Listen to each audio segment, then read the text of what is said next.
Hey everyone, welcome back to the channel. Thanks for tuning in for another episode. You know, as a bass angler, I think one of the most iconic pieces of cover that we fish are stumps, whether that's old stumps that were cut down when the lake was formed, whether that's fishing cypress trees, maybe you've got a lake that still has a lot of standing timber. The point here is anytime you see a piece of wood in the water, there's a good chance that that's a home for a bass. And there's a lot of reasons for that. You know, it provides shade from potential sunlight. It provides a good ambush location for the fish to feed. It provides them with kind of that home base feel so they can relate to that object. There's a lot of reasons bass use wood, but because they like to use wood, it's one of those places that we should also be fishing. Now, having said that, it can be something pretty frustrating to fish. You know, I've been to several fisheries this year that are just full of cypress trees. One of my favorite things to fish, but they're also one of the most frustrating things to fish if you're not using the appropriate baits. You know, if you're throwing exposed hooks, you're probably going to get hung up some.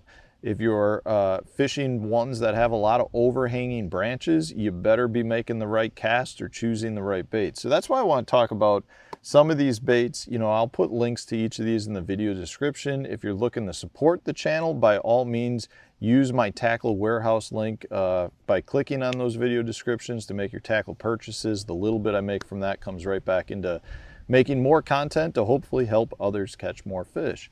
And maybe there's somebody out there that just moved to a lake like Santee Cooper or like the Chowan River or like Toledo Bend, you know, places that are just loaded with tons of standing timber or cypress trees or stumps, and they're looking for a little bit of guidance. So hopefully that's what this video does, is it'll help you, it'll give you a little bit more confidence to head out there and catch a few more fish. So let's talk about these baits.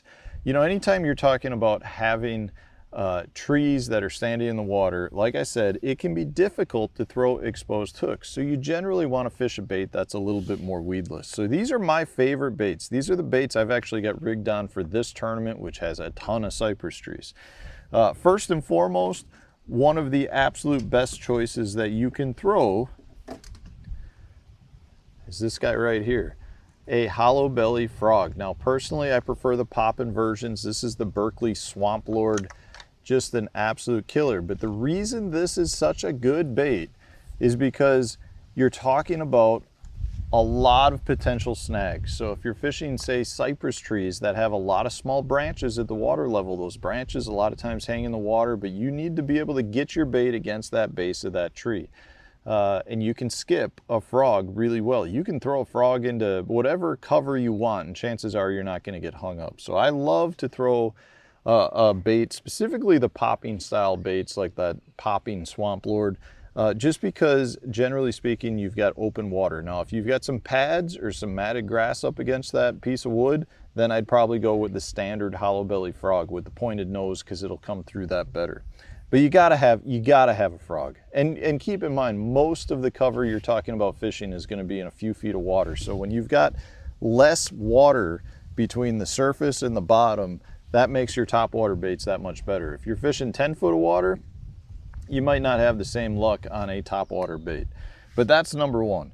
Number two is one that we've seen really come into play quite a bit the last couple of years, specifically around cypress trees.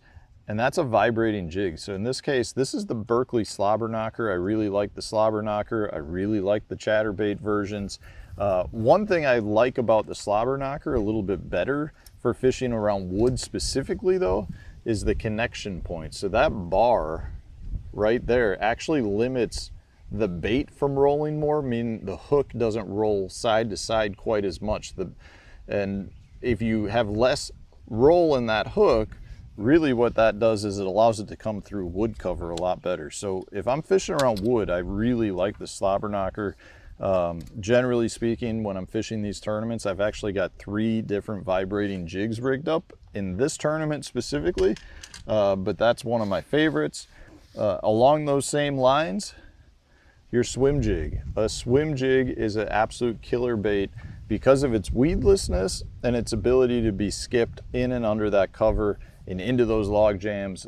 This is the core tackle one. I've got this trailer is a Reaction Innovation Skinny Dipper, but you got to have a swim jig. It's one of my absolute favorites. And again, it's a really good choice too if you're talking about having lots and lots of knees.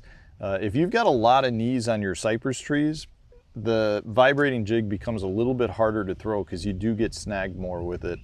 And that's one I would like to go over to the swim jig. I also like to go over to the swim jig again if you've got a lot of pads mixed in or maybe some grass mixed in and around those trees. So I'll switch over to a swim jig because that'll come through that stuff better as well.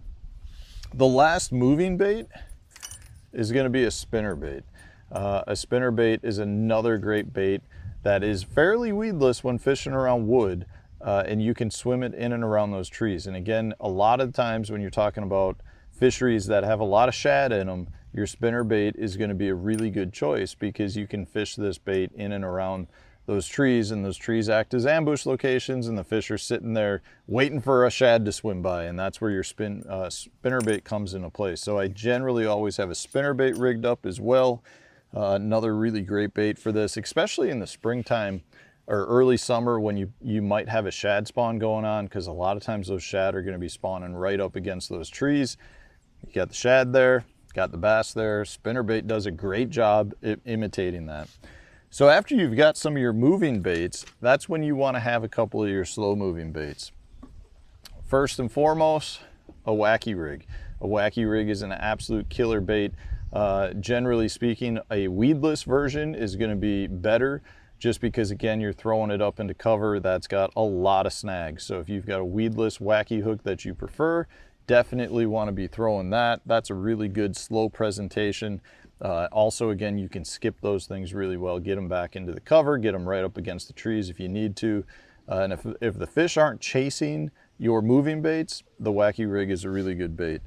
Last but not least, you want to have some form of pitching bait, whether that's a Texas rig or a jig, or in my choice, what I've got here is the Ozark rig. You got to have something that you can pitch on a little bit heavier line, let it fall down in and amongst some of those roots. You can flip it and skip it back into some of the thickest cover. So whether it's a jig or a Texas rig or an Ozark rig, the key here is you want to have something that you can throw in there on a little bit heavier line and just, you know, really work it and soak it in those places. Because again, there's times they don't want to come up and chase your baits. And if that's the case, you got to have something that you can go in there and you know, put it in their home where they're going to be.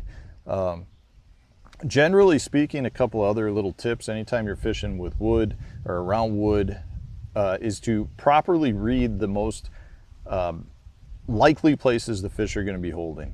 Number one on that is your shade lines. The shade is going to be your absolute best friend when fishing wood. You know, whether that's standing timber or a lay down, you've got shade that's coming off that tree in some form or fashion. That's usually where the fish are going to be, especially on your sunniest days. If you've got a bushy part of the tree, the fish will relate to that bush part quite a bit. So maybe it's an overhanging branch, maybe it's the top of a lay down tree. Those types of things are definitely a huge thing as well. And then lastly, any place that you've got either a branch coming off or a split in the tree, those are places where you generally have a wider area that provides a bigger shade line. It provides a bigger piece of wood for the fish to sit under or against.